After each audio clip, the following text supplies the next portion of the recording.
All of the bank's bills were paid then with our taxpayers' dollars, so why are we paying them over again? Well, right now, and I'm going to explain this by way of the ordinary course, U.S. Constitution has something called a contracts clause. You can't impair contracts, it's unconstitutional. When you enter one, and that's what all these obligations are, they're contracts that the city has entered into. In the ordinary course, either the administration or the city council can adjust contracts. In a financial emergency under 436, that's my job, and there will be some adjustment. You said paid in full, too big to fail on those other issues. That's federal law. I was at the RTC, and we did not pay all the savings and loans in full. In fact, we reorganized the entire industry in the span of about 6.5 years. I suspect these contracts, many of them, the creditors that we have, and they anticipate, not all of them will be paid in full. So, but they are contracts unless there's a financial emergency or unless there's a bankruptcy that the city in the ordinary course has got to clear. That's why they were getting paid. Doctor. Hello, my name is Carl Brightway. I'm an appointee of the Mayor of the Detroit Workforce Development Board. I'm very concerned about the essentiality of a major jobs plan for the city of Detroit if things would become sustainable.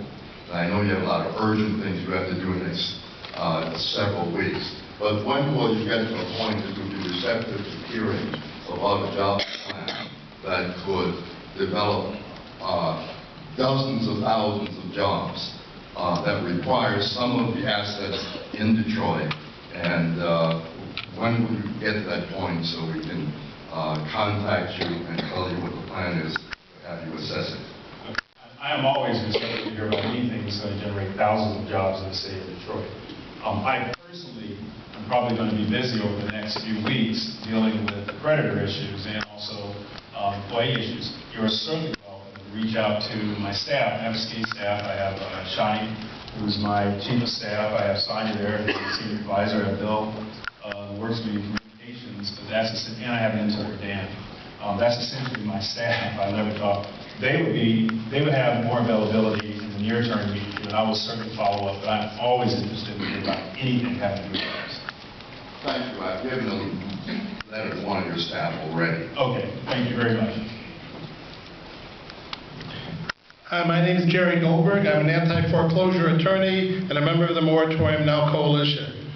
Mr. Orr, what brought Detroit into the financial crisis that it is, what resulted in the absolute destruction of our communities over the last 10 years, is one thing and one thing alone. It's the criminal, fraudulent, racist, predatory lending policies of the banks that place 70% of Detroiters in subprime loans, predatory loans, and that led to over 100,000 foreclosures, mortgage foreclosures, that drove people out of our city. Right. The idea that these same banks now claim first lien on our tax dollars is an absolute outrage. And in fact, they have practiced predatory lending against the city itself, and I'm sure you've examined the pension obligation swaps, these interest rate swaps. The way to deal with these banks is not to go begging them for relief. They owe us billions of dollars for the disruption they caused. Negotiate from strength, investigate their criminality. That's what you're mandated to do under the statute. Thank you, Jerry. When we met 2.5 months ago, you expressed those same sentiments, perhaps not as voluble. But I certainly understand those sentiments, and I commend you to the class action section of the federal rules. I commend you to Homeowners Association of Blaisdell that said in a period of crisis, the people's right to survive supersedes the contract clause of the U.S. Constitution when we had a moratorium.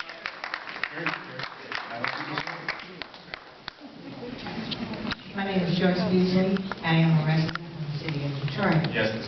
Both of my questions are dealing with transparency. One you already answered about the names of the creditors, the loans.